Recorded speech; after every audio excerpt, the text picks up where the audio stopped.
Garrett Willis making a move in Memphis to join Lee Westwood at the top of the leaderboard heading into the weekend. Welcome to PGA Tour Today, presented by MasterCard.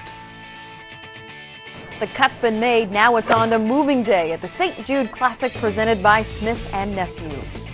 Hello, everyone. I'm Casey Black. Garrett Willis and Lee Westwood both making a late charge on Friday. Willis, who is looking for his first win on tour since 2001, birdied 3 of his last 4 holes to sit at 9 under par after his second round 5 under 65. The 36-year-old is playing for the 8th time in Memphis. He's only cracked the top 25 once.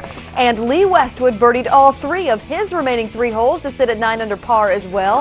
Westwood hasn't won on tour since 1998. Was 2 under on the day. And sitting 1 shot back at 8 under par and looking for his second career win on tour. His first was 2007. Charlie Hoffman shot a 5 under 65 Friday. The 33-year-old carded 5 birdies and only 1 bogey. Coming off a wrist injury earlier in the year, Hoffman says he is feeling good and ready for Saturday.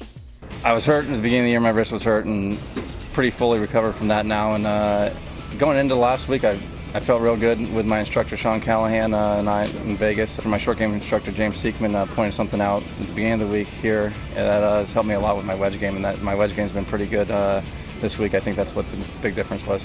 And sitting just 1 shot behind him is Robert Carlson after his 4 under 66 Friday to sit at 7 under par. This is his first time playing in Memphis, and he is looking for his first win on tour. And someone who's racked up 8 tour titles is also sitting at 7 under par, Lee Janzen. The last time he was in the winner's circle was after the U.S. Open in 1998. And what about a strong second round from rookie Rory McIlroy, shooting a 4 under 66 to move up the leaderboard 31 spots. The winner of the Quail Hollow Championship started off his day on the 10th and watched the approach shot on his opening hole with a bank shot off the tree. McIlroy set himself up for birdie. He carded 4 birds on the day and hasn't logged 1 bogey since the tournament began. Boo Weekley also made a big move heading into the weekend, shooting up the leaderboard 31 spots to sit at 5 under par. Bob Stevens is in Memphis with more on what we can expect this weekend. Bob?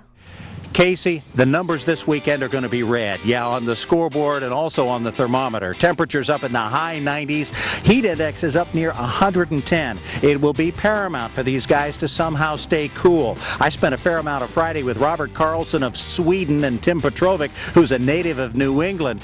Oh, they're going to have a hard time staying cool for sure. Carlson just hoping for any kind of breeze. Will there be enough petro left in the tank after 54 holes to keep him up on the leaderboard? It's going to be all about staying cool as you listen to the action on Sirius 209 and XM 146.